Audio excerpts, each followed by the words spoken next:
Hi, good morning everyone. Our motivational topic for today is about authentic leaders. Maraming leader dito sa atin ang masasabi natin hindi authentic. Isang halimbawa na lang dyan, yung pagiging presidente at alam natin na hindi or karamihan sa mga leader na nakikita natin, hindi sila totoong leader. Isang larawan dito yung ating bansa. Marami tinitingnan natin leader na sila ay authentic leader. Kasi meron mga bagay na pinag-uusapan, pero minsan sa isang pinag-uusapan na yun, meron silang participation, pero pag hindi nila nagagampanan yung mga tungkulin, hindi nila na-execute yung result na pinangako nila, puro pangako lang, or marami sa kanila hindi man lang nagsasabi ng sorry. Kaya matagal bago kumbaga hindi tayo makarecover, marami sa atin na sa mga leaders natin na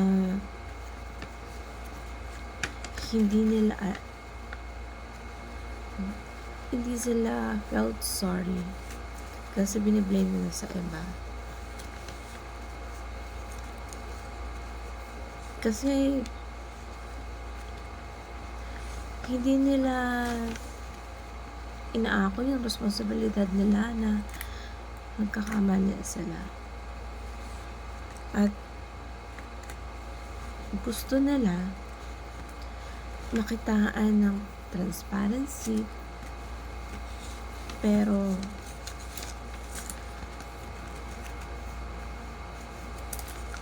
bilang isang leader, hindi nila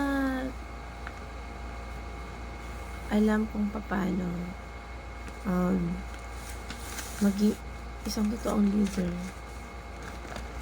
Kasi sa mga sitwasyon na meron sila, hindi imposible na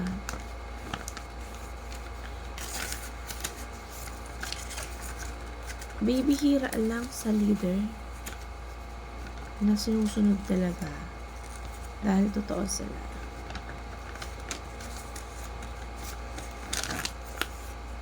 Hindi lang sa posisyon nila kaya sila sinusunod ng mga leader na kaya sinusunod, hindi na dahil sa posisyon, kundi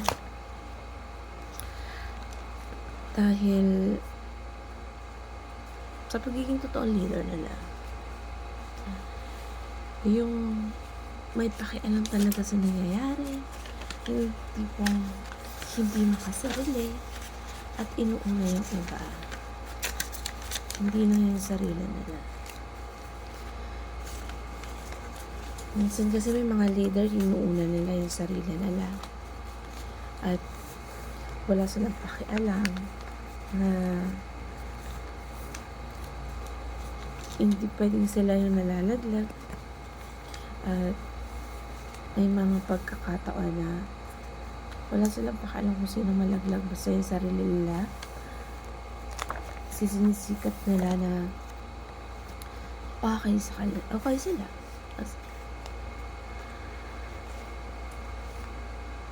Dapat isang leader hindi takot magkamali at naiintindihan yung bawat nasasakupan niya, under niya.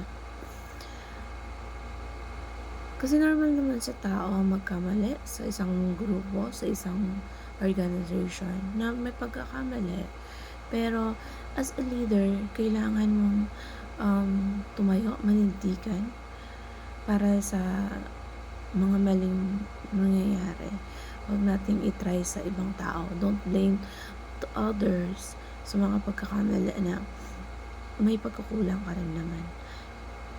Alam mo sa sarili mo na lahat ng bagay ay hindi mo nagagampanan as a leader, kaya kailangan mo ng tulong ng iyong mga kasamahan, ng iyong mga nasakupan ng under mo.